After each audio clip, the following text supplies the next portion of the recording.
军事法施行到今已经满一年，根据统计，全台湾已经受理超过2700件案件，其中用通讯甲人骚扰上接发生，被害人有9成是女性。不过警方也强调，经过书面文件甲加害者警告了后，超过8成的人袂搁再犯案。我若甲你转去，我会绝对搁当相依。要求要好合无成功，宜兰这个查甫人走进静某大的所在，一直守条条，还阁一直敲电话。半暝一直接到简讯，连续收到上千条。一个女子被生份人骚扰，规工拢提心吊胆。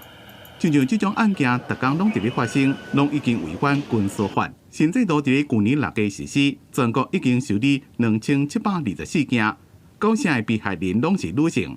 因若直连看到的军事行为前3名，分别是通讯骚扰、低调调，还有监视观察。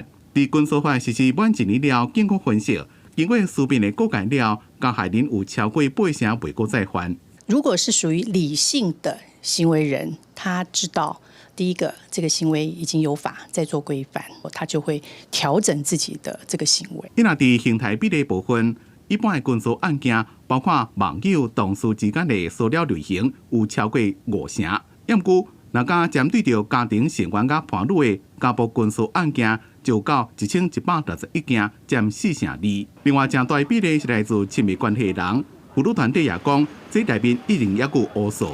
他可能有威胁他，让他知道说，被害人他去向公权力或是对外求助，可能会有什么后果，有可能会牵连到周边的亲朋好友啦，这个是很现实的问题。